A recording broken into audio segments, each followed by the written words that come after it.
and say hi? We're just going to lay there and look out the window. If you want to talk, you can come over here and talk. Hey, kia ora, Helen Brahms here, coming to you live from Mesa in Arizona. Hope you're all having a super fantastic sparkling day. And it is Tune Up Tuesday. So what have you done today to help you tune your mindset? This morning we talked about self-talk. Have you given yourself a motivational speech? Have you gotten up eyeball to eyeball with yourself in the mirror and given yourself a talking to? Have you remembered to change your thoughts as you turn around and pull yourself down with something negative? Have you switched it around to something positive? What have you done today with your self-talk and getting with that mindset and the tune-up? I just realized I still got Brad's sweater on. It got a little cool today, so I've got, you can see this, you can see how big this thing is on me. I mean, he had very long arms, but it's comfy, and I hated this thing on him. I hated him wearing it. It didn't look right on him. The color wasn't good on him. I hated him wearing it, and I couldn't wait to toss it out. I was trying to find something to replace it with, and of course, when he passed away, I can't part with the thing, so it's mine now. But it keeps me nice and warm, and it keeps me snuggle. And oh, Chatterbox, no, she wants to play now, of course. So today we got some projects done, got some training done, projects done, and you've got a hole in your ball. She just passed me her ball. She's chomped a. This did have a squeaker in it at some point. The squeaker used to live here, but now for some reason she has decided to put a hole in the other side. Well, hello. You popped up to say hi. Yeah.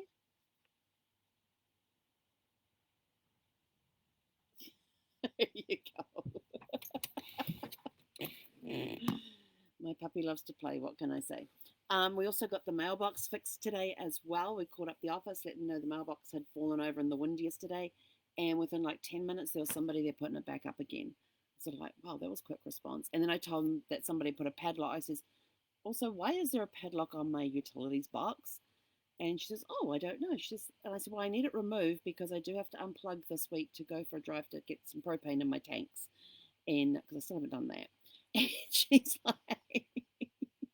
And she's like, okay, we'll get that taken care of. Well, the guy comes over, and first of all, he tells me that the padlock's unlocked, so I just needed to swing it open and lift it off. Then about 15 minutes later, him and another maintenance guy walked back with a pair of bolt cutters and cut it off. I'm like, okay, first you tell me it's unlocked, and then you guys cut it off with a bolt cutter? Serious? I don't know what was going on there. I was like, whatever. But I got stuck into some projects that I have here and got some tasks off because the projects are broken down into smaller tasks. So I got some tasks done on projects. Got a couple of projects knocked out by finishing off the tasks for them. Have made a good dent in other projects with the tasks for those. I have been challenged. I had a project I wanted to finish by February 1st, and then I said, I'll try and get it done by Thursday. February 1st being next Monday. And they said, well, do you think you can get it done by Tuesday? And I looked at my calendar and I went, what about Wednesday? So we had a negotiation on when I was actually going to get this project finished. So the project deadline is now tomorrow. Got a little ways to go, but it's getting there. It's almost done. So I think I will get it done tomorrow. But yeah, this week, like I said, is going to be a very busy week, and trying to find time to pack up the RV and go get the propane is going to be a challenge because my calendar just keeps filling up. So I think I should put the propane thing in there. But yeah, that's interesting. So, and then I suddenly thought today, okay, wonder, because they said it was a 100-pound tank that they could come and attach to my attached to where my gas comes in from my other tank, from my fixed tank. They could put a portable tank there. But I wonder how many gallons a 100-pound tank is. Well, a 100-pound tank turns out to be around 23 gallons. My tank is 25 gallons, and they want a 100-pound tank, $100, and they said we don't charge you any rental. And I thought, well, hang on, this is the same place that told me that it's like $2.25 per gallon. And there's no rental on the tank because they said the tank is provided free. It's just the gas you got to pay for that's inside. And I'm like, it's £100 tank that takes 23 gallons, and you're charging me $100 for 23 gallons. When you do the math, that's a little more than that's like $4 a gallon. I'm like, it's cheaper to just to drive the RV to the place, get it filled up, and bring it back. Plus, they're also going to put in like the coupling, the hose, getting the guy to fit it all together so it would work. And it was going to cost like $180 to get all that done. And I'm like, it's just so much cheaper to put up with the hassle of having. And I mean, my outside stuff's basically packed up. I just got a table and Zeffy's bed out there because as soon as I heard we were going to be getting a lot of rain, I put the padded club chairs that we have outside.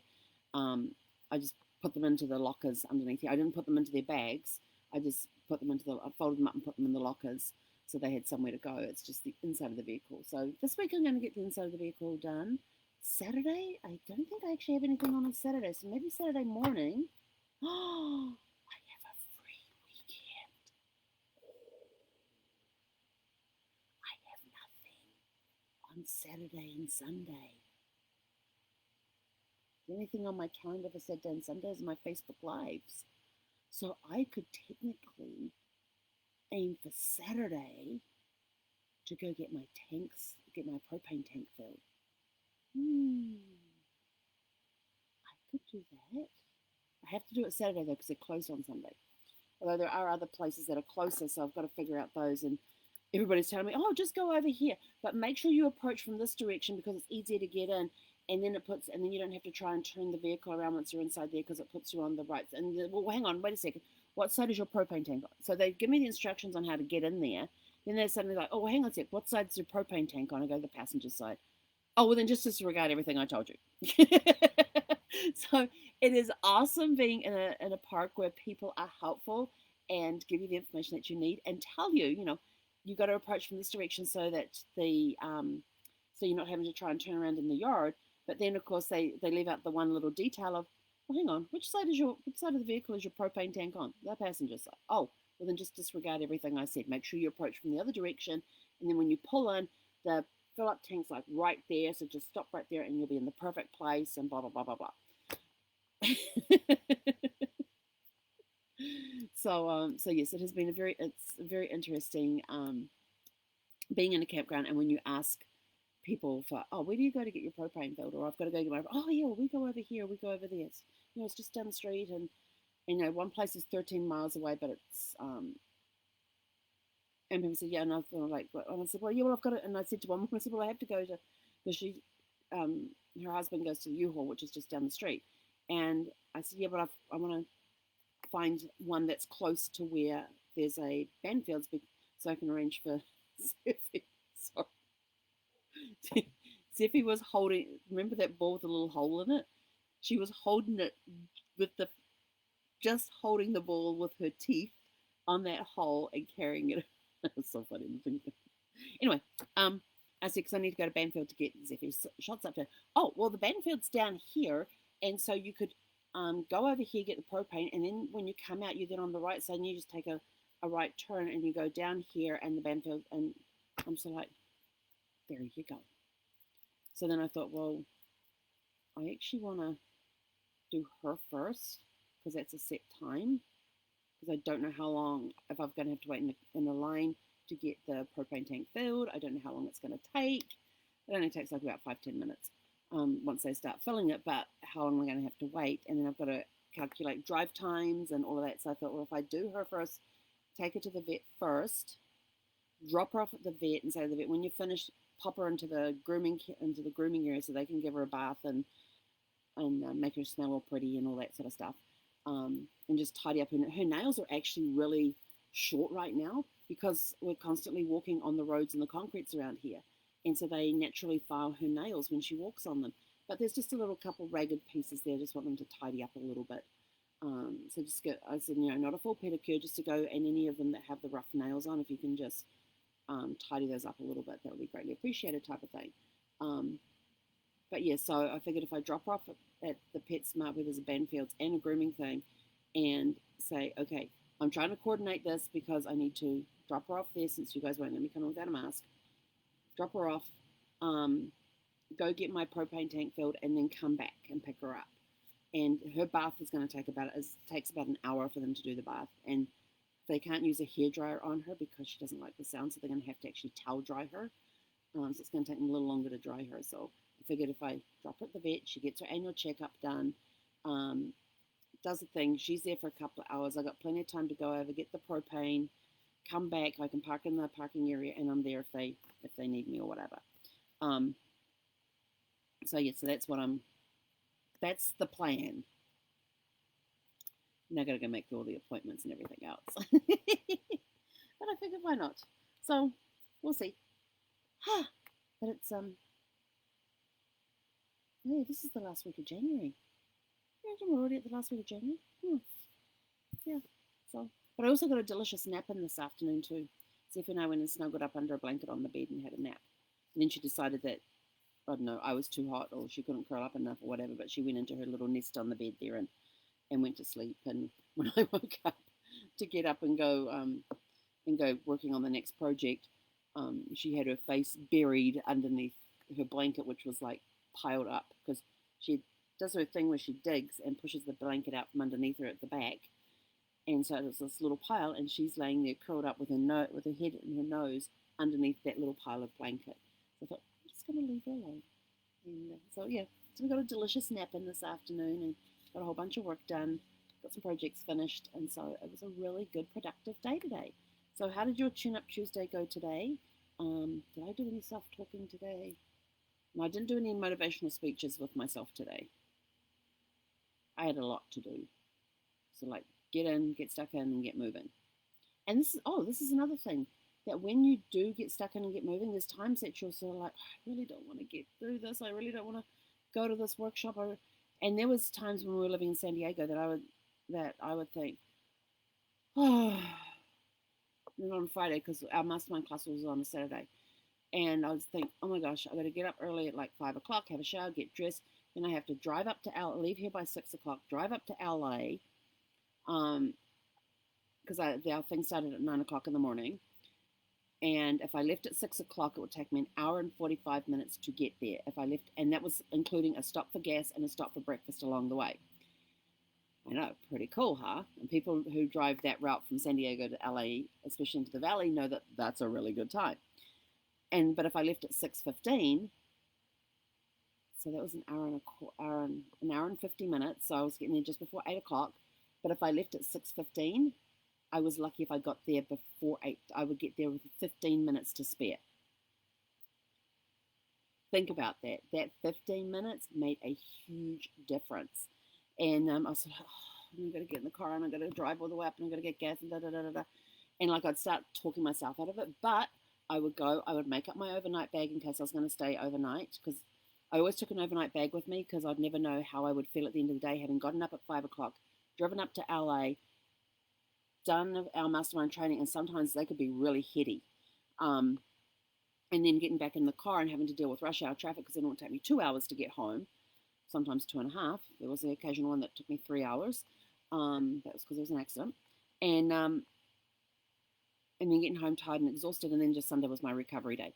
And so I would always put an overnight bag in the car, because sometimes when I got to that point of the day, it was like, oh, I really don't feel like driving back tonight. And I'll just go grab a hotel somewhere or go stay at my mother-in-law's place. And at that time I'd go stay at my mother-in-law's place if I needed to. But I always had the overnight bag with me just in case. And so, so I'd have this self-talk with myself. I'd literally be talking myself out of doing this drive in the morning. But I would still go and pack my overnight bag. I would put it in the car. I would get my backpack ready for my mastermind day with everything in there that I needed. You know, my notebooks, my pens, my highlighters, my Post-its, my laptop would go in there. That would go out into the car as well. So the car was ready. All I needed to do was get up in the morning, shower, get dressed, grab my handbag, and out the door.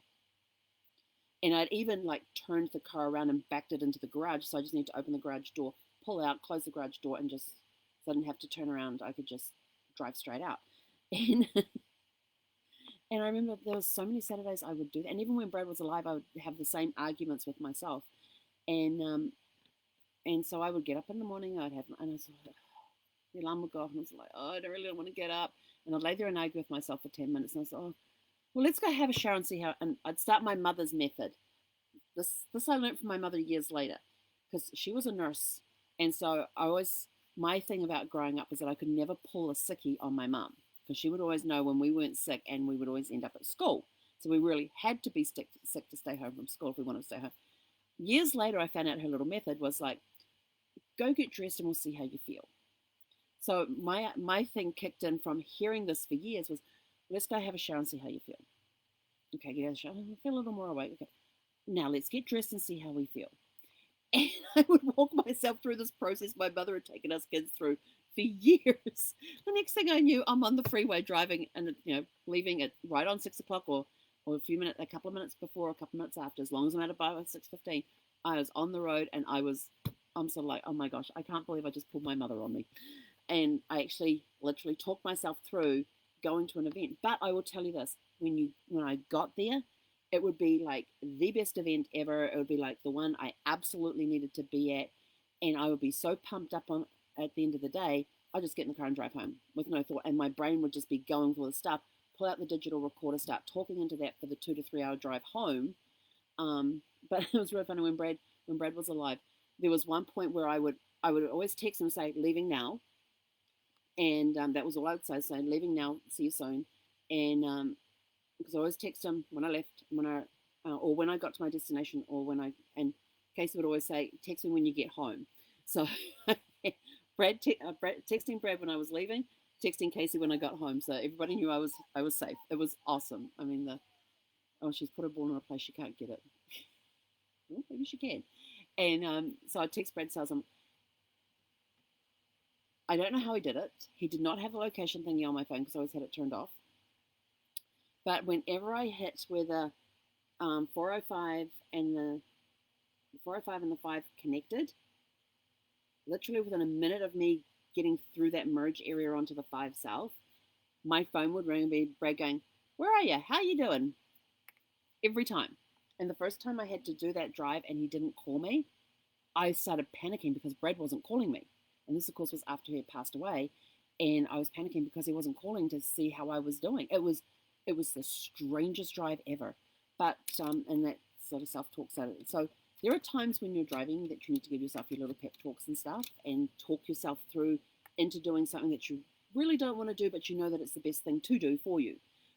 Like going to a conference or getting up early to get on a meeting in the morning. Oh, well, it won't matter if I'm not on the meeting in the morning. No, come on, you got to get on the meeting. You're always doing good stuff there and all that. And when you actually get there after having this self-argument with yourself about it, and then after you get to have a great meeting, you have a great workshop, or whatever it is, and at the end of it, you're sitting around and you start saying, well, what the hell was all that about this morning? Why would you do blah, blah, blah, blah, blah? That's when you got to start changing the self-talk. You got to start saying, hey, we made a great decision. We got in there. We had our meeting. It was an awesome meeting. I'm fired up. Now let's get out there and let's go get this stuff done. We've got our notes. Let's get the stuff into the calendars and let's get it done. So if you ever have any of those little moments where you're sort of like, I really don't want to go to this conference, or I really don't want to go to the mastermind group, I really don't want to be on this morning meeting, go anyway. Even if it's optional whether or not you go anyway, because that is the best time for you to go. It is the time where you will get the most out of the meeting, because that's the one that you're supposed to be at.